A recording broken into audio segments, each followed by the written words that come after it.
Padre. Jesucristo dijo, y vamos a ir allá al libro de San Juan, capítulo 16.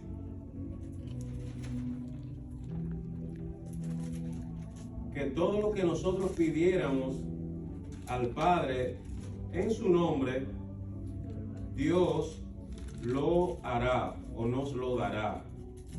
San Juan 16, 23 dice: en aquel día no me preguntaréis nada, de cierto os digo que todo cuanto pidiereis al Padre en mi nombre, os lo dará. Y también dice en Mateo 21, 22, que todo lo que pidiéramos creyendo, lo recibiremos. Amén. Amén. Todo lo que pidiéramos creyendo, lo recibiremos. Yo una vez dije que en mis planes no está el ser rico. ¿Por qué? Porque después que el ser humano obtiene todo lo que se propone, difícilmente piense Dios. Aunque podemos decir que las riquezas no son malas. Es muy común que al llegar las bendiciones materiales, la gente en un porcentaje muy alto se olvida de Dios. Las personas, cuando le llegan las bendiciones materiales, cuando todo lo tienen, realmente en un porcentaje muy alto, la gente se olvida de Dios. Pero qué alegría y gozo es estar plenamente creyendo que Dios suple nuestras necesidades. Dios es quien nos provee. Cuando le pedimos, como dijo Jesucristo, pedid y Él nos dará, ¿verdad? Y realmente cuando vemos que Dios nos provee todas las cosas que nosotros necesitamos, nosotros entonces oramos y le damos gracias, ¿verdad? Porque Él cumple todas nuestras necesidades y luego le damos gracias, y todo eso se logra a través de la oración. La oración modelo, que ya la leímos en Mateo 6, también la encontramos en Lucas 11. Vamos a Lucas 11. Aquí se repite la oración modelo cuando los discípulos le dijeron a Jesucristo: Señor, enséñanos a orar, como también Juan enseñó a sus discípulos. Dice en el versículo 1, dice: aconteció que estaba Jesús orando en un lugar, y cuando terminó, uno de sus discípulos le dijo: Señor, enséñanos a orar. Lucas 11:1. Amén. Como también Juan enseñó a sus discípulos. Y les dijo: cuando oréis, decid así. Ya leímos esa parte. Padre nuestro que estás en los cielos, santificado sea tu nombre, venga tu reino, hágase tu voluntad como en el cielo, así también en la tierra. Perdón, acuérdense que le dijo que tengo gripe. El pan nuestro de cada día, dánoslo hoy. Y perdónanos nuestros pecados, porque también nosotros perdonamos a todos los que nos deben. Y no nos metas en tentación, mas líbranos del mal.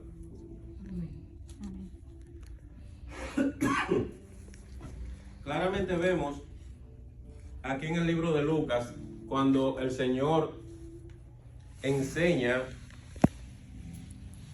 la oración modelo.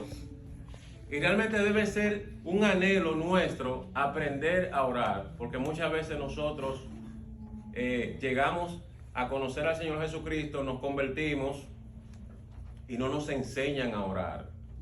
Realmente fui a una iglesia que el pastor se encargaba o se inquietaba para que los hermanos aprendieran a orar, y daba cursos y daba estudios de cómo orar. Y aquí vemos cómo Jesucristo enseña a los discípulos a orar. Uno de los primeros motivos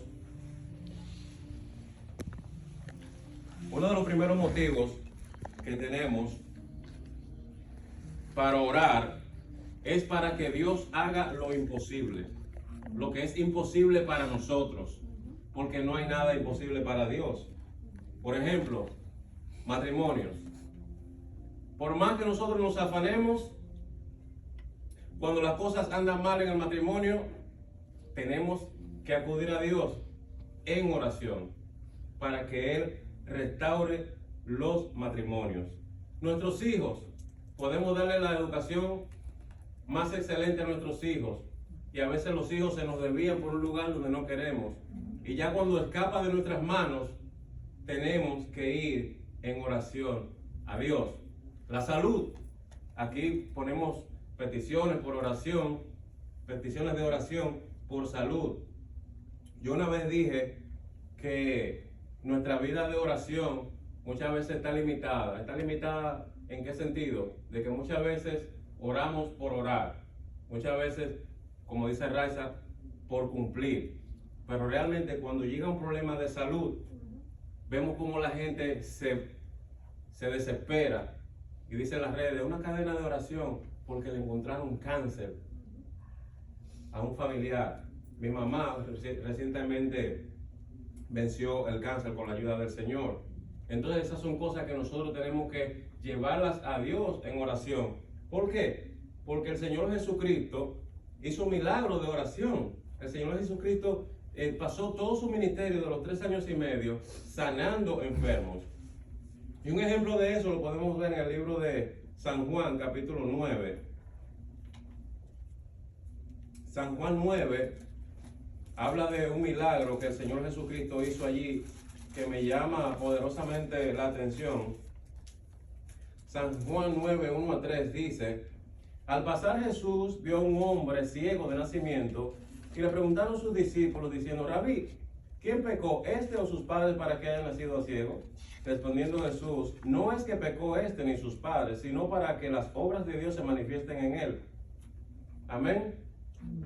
A veces las enfermedades no vienen porque nosotros hayamos pecado, aunque sí pueden venir por algún tipo de pecado. Pero vemos aquí en este milagro que Jesucristo está a punto de hacer aquí, que Él le dice a sus discípulos: no es que este hombre pecó, no, ni fueron sus padres, sino para que se manifieste la gracia y el poder de Dios. Y a veces enfermedades vienen a nuestra vida donde son realmente para glorificar a Dios. ¿Pueden decir amén? Amén. Hay enfermedades que Dios la manda para que usted le dé gloria a Dios y diga: Señor, me llegó esta enfermedad, ¿qué tú quieres con esto? ¿Qué yo voy a hacer? ¿Qué tú vas a hacer? Principalmente restaurar tu relación de oración con Dios. Llevar esa enfermedad a los pies del Señor. Amén. Porque dice la Biblia que Él llevó nuestras enfermedades. Así que Dios lo hace con un propósito, y creo que esa es una manera de la cual nosotros podemos acercarnos a Dios. Cuando nos llega una enfermedad, ponerla en oración delante del Señor. En segundo lugar, oramos por fortaleza espiritual. Todos los creyentes, sin excepción, debemos orar a Dios por fortaleza espiritual. ¿Y por qué más? Por el desánimo, tenemos que orar. Por quienes han perdido su primer amor. Amén. Amén. Amén. También debemos orar por compasión por los incrédulos, por los impíos. Vamos al libro de Apocalipsis, libro de Revelación, capítulo 2.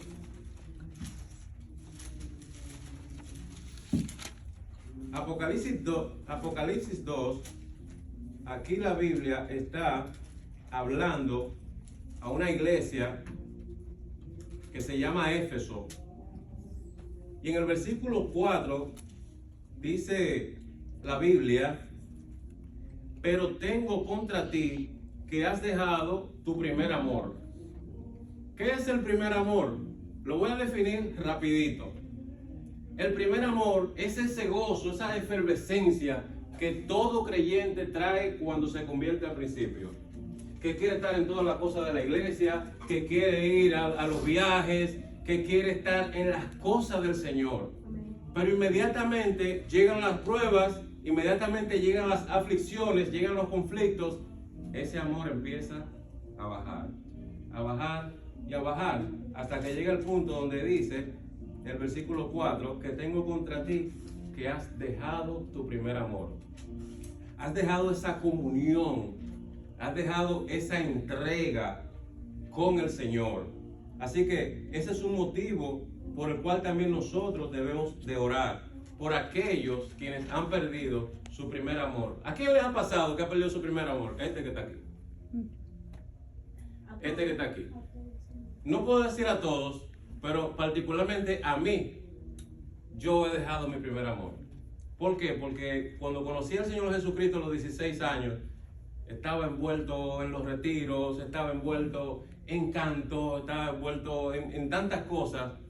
Y a medida que llegaron los problemas, a medida que llegaron las aflicciones, las pruebas, las humillaciones y a veces la falta de oportunidad, entonces me fui desanimando y realmente todo eso fue quedando de un lado.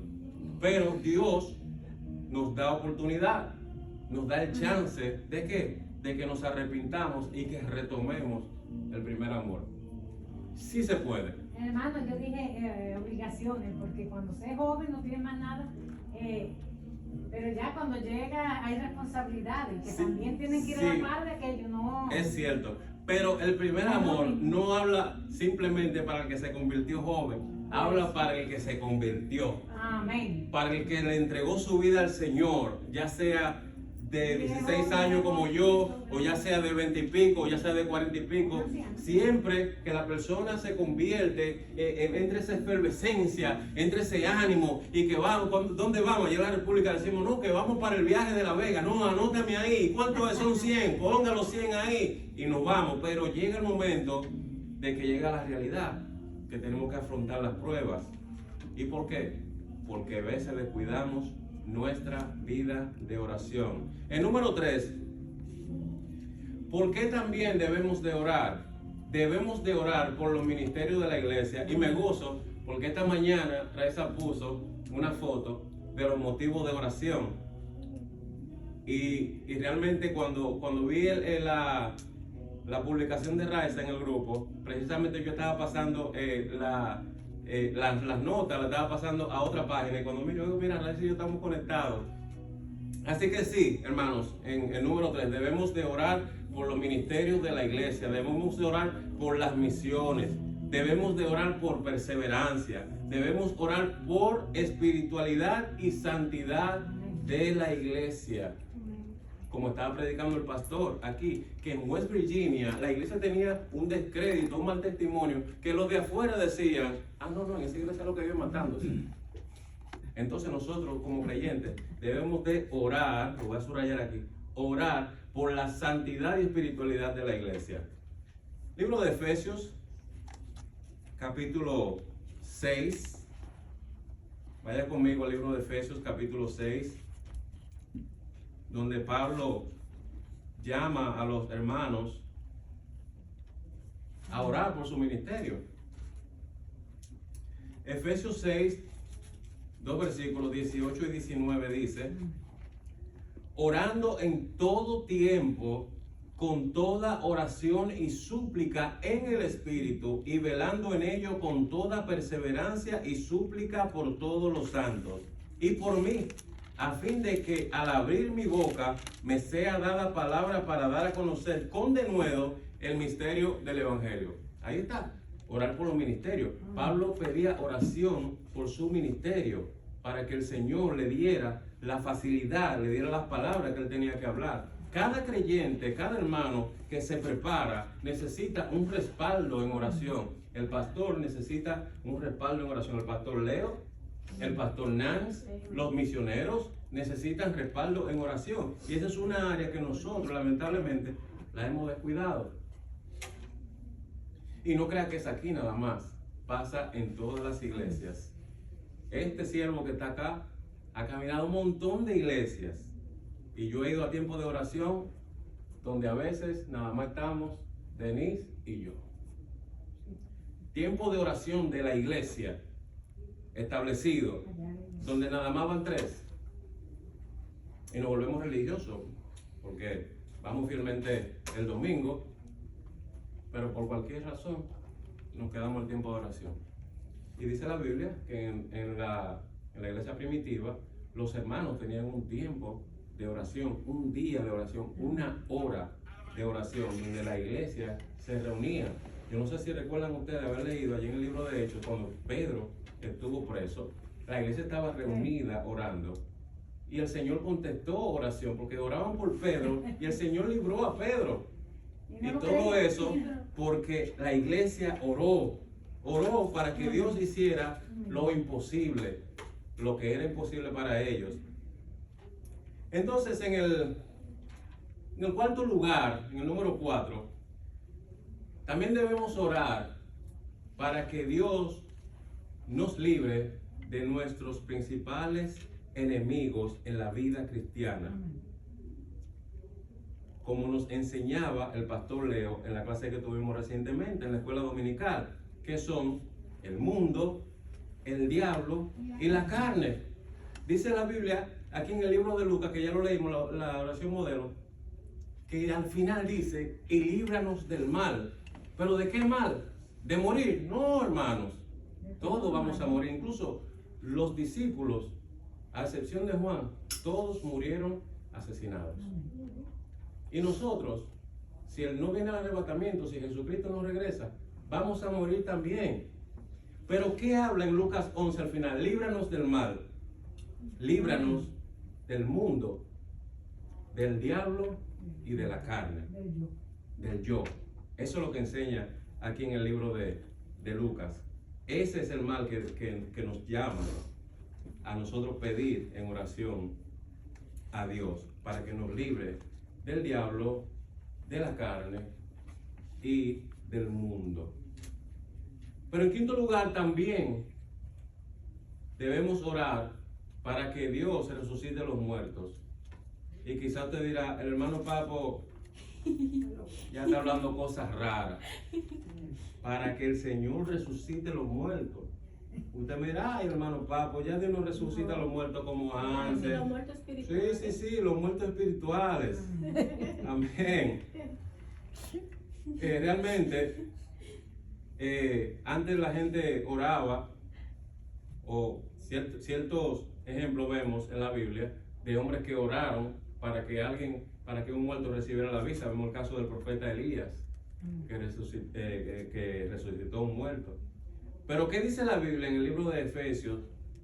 Aquí mismo en Efesios, capítulo 2, versículo 1 a 3.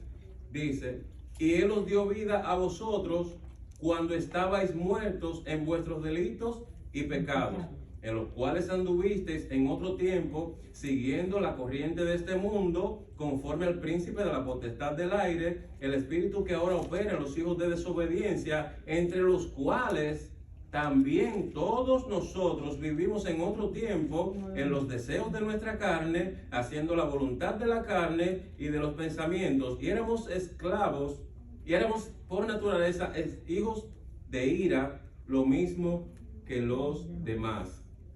Así que aquí vemos, aquí en el libro de Efesios capítulo 2, los tres enemigos.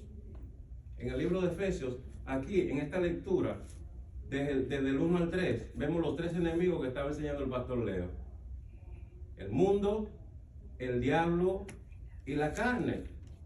La Biblia lo describe aquí en este pasaje. Pero ¿por qué también nosotros oramos? Dije que eran 5, pero hay un montón de motivos de oración que tenemos en la Biblia, que la Biblia nos enseña que la oración funciona. ¿Pueden decir amén? Amén. Amén. Tenemos ejemplos desde Génesis hasta Apocalipsis de que la oración funciona. Tenemos todos esos ejemplos. Tenemos capítulos enteros de la Biblia con oraciones escritas, por ejemplo, del rey David. También tenemos oraciones cortas y efectivas como la de Nehemías. Tenemos oraciones con dolor y llanto como las de Ana, la madre del profeta Samuel. Tenemos también oraciones de perseverancia como las del sacerdote Zacarías, el padre de Juan el Bautista. Tenemos oraciones de esperanza como las del pueblo de Israel cuando estaba en Egipto, que duraron 430 años. Tenemos ejemplos de hombres de oración como nuestro Señor Jesucristo, como los apóstoles, como Daniel, como los primeros cristianos en el libro de los Hechos. Oraciones intercesoras como la de Moisés, cuando en varias ocasiones Dios iba a destruir el pueblo y Moisés intercedió en oración a Dios para que no los destruyera cuando ellos pecaron. Y también cuando él oró por su hermana María, no sé si recuerdan, cuando María criticó a Moisés por haberse casado con una mujer cusita y le vino la lepra y fue excluida del campamento.